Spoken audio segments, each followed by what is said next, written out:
Today, I'm answering the question, should you fire that difficult client?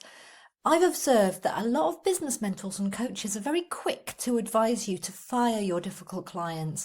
And by that, I mean to terminate the contract and let them go. So today I'm sharing 3 reasons why I actually don't recommend you fire your most difficult clients. And I'm going to give you 4 questions that you can ask yourself next time you're finding a client challenging.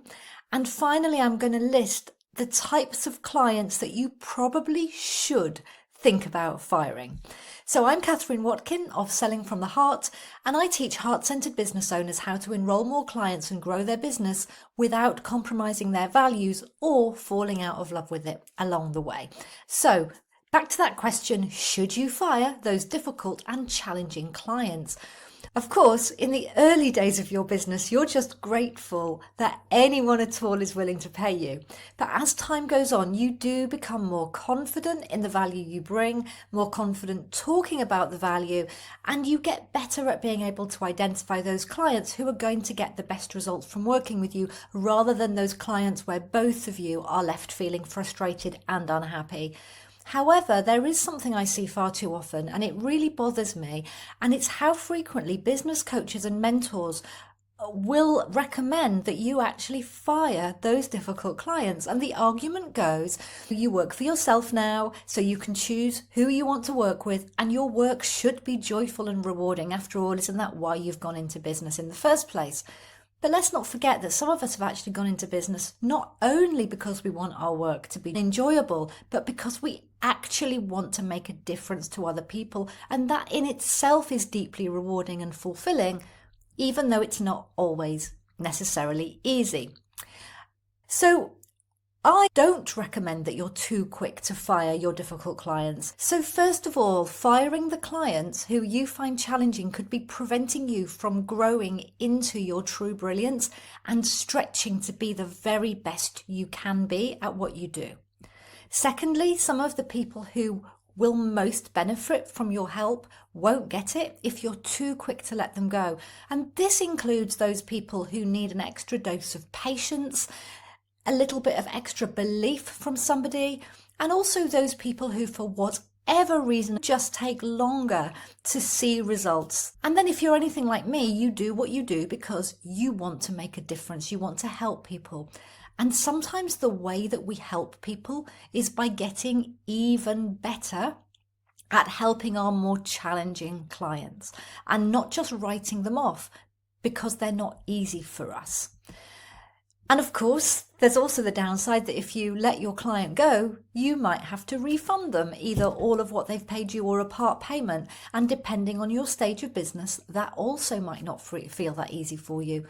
So I know, for example, for certain that if it wasn't for my more difficult clients, I simply would not have grown to be the mentor and coach that I am today. And because of that, in turn, I wouldn't have helped and impacted as many people as I have done. So I'm going to use a client of mine as an example of this. I'm going to call her Sarah, and she is a real client, but I've changed her name for the sake of the story. Sarah is a gifted practitioner who helps women break free from chronic health problems and fatigue using a powerful natural healing and nutritional approach.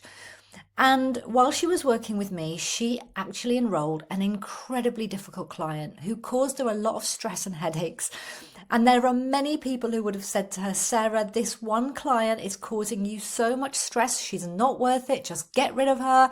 And then you can focus your energy on attracting clients who are easier to work with. But what they would have missed was how this client was actually giving Sarah some really important lessons that were going to form the foundation of her future business. You see, the very nature of Sarah's ideal clients and their health conditions means that they typically come to her very anxious and exhausted. And they can tend to react emotionally. So they might be quick to blame Sarah for any perceived lack of progress. The healing process itself can bring up a lot of emotions, and of course Sarah ends up in the firing line. And these clients can also be quite needy, wanting a lot of contact, a lot of reassurance, asking a lot of questions in between sessions. Rather than give up on the client, I encouraged Sarah to stick with it. And while it wasn't easy, working with this client actually helped her to make a lot of positive changes in her business. She tightened up her working structure to better support her clients. She improved her own coaching skills. She put in place new, tighter guidelines and boundaries to protect her own energy. And finally, she changed her pricing to a level that more fairly reflected the level of support that she was providing and also the transformation that the clients were seeing in their health. So this problem client was actually her teacher. And had she got rid of this client too early, she would not have had all of those lessons that have made her even better and more effective as a practitioner, not only for this client, but for all of her other clients in future. And this happens in my work as well. You know, if a business owner who isn't making any money in their business takes a leap to invest in working with me, she'll usually bring all of her fears and anxieties, and it can be quite an emotional journey until she starts to see some results. So if I labelled all of these clients as nightmares and decided not to work with them, I wouldn't get anywhere close to making the difference I make that is actually so rewarding to me.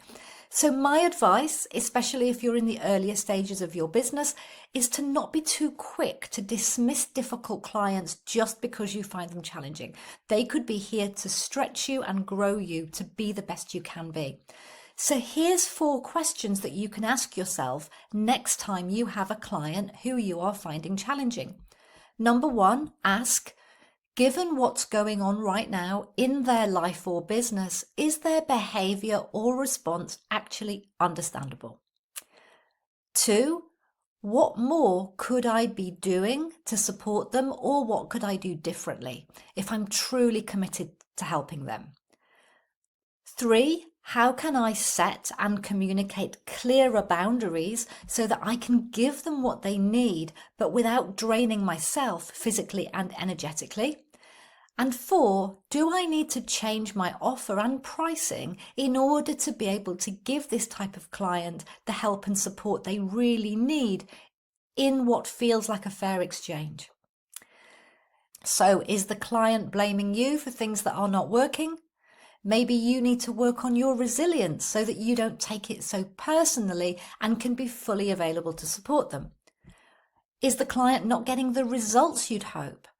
Maybe you need to improve your skills, perhaps adding in coaching or another transformational tool to help them overcome procrastination or self-sabotage, or maybe improve your training materials or improve your methods. Are clients taking up too much time, or are they draining your energy?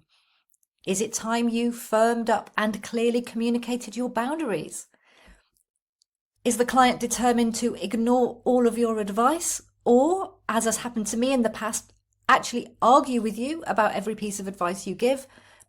Maybe you need to get more courageous and confront them about this head on. And in this example, this could also be a good time to have a conversation about whether you part company. I remember having a very difficult client in my first ever mentoring program.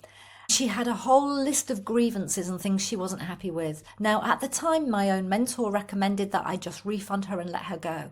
Instead, I realised that she just didn't feel included, and her complaints were just a way of getting some attention. So as a result, I made changes to the way that I ran the group, in particular developing ways to create and foster a stronger sense of community. And I continued to get better at this in the years that followed. And I simply would not have developed the successful, close-knit membership community that I have now, or become the mentor that I am today, had I not been willing to learn from her feedback, even though at the time it was very challenging and it really did knock my confidence. Now, this is not to say you should always just put up. There are definitely cases where you should let the client go. So here are 4 examples of clients that you perhaps should consider firing. Number 1, sometimes you're just not a good fit. Sometimes with all the best intentions, something just doesn't click. Maybe the communication doesn't flow. Maybe despite multiple sessions, you're just not getting through, and you can see that you're not making the difference you know you can make, and it's getting frustrating for both of you. In this case, have an honest conversation and be willing to part ways if necessary. Number 2, you wake up feeling full of dread on the day you have to work with that client. Now, if you feel this way, of course, you can still look at what can you change and improve to better serve the client. But if you really have a lot of strong feelings towards the client, then you're unlikely to be serving them in the fullest way you can. Number 3, if it's impacting your other clients. In particular, if it's a group program, this person's attitude could be causing other members to become demotivated or negative. Or if the emotional impact on you is causing you to be less effective, it could be impacting the quality of your work with your other clients. And of course, it should go without saying, but clients who do not pay you or continually cancel or reschedule sessions without a good valid reason, they need to be shown the door politely. And this is about basic business boundaries. It's about getting very clear on your payment terms, guidelines, expectations, and legal terms, and then having the self-respect to stand by them. And of course, you may not always get it right. I once didn't fire a client who I should have let go because she didn't want to be let go and I didn't want to hurt her feelings. And in the end, it served neither of us. And it actually had a detrimental impact on others who were in the program with her.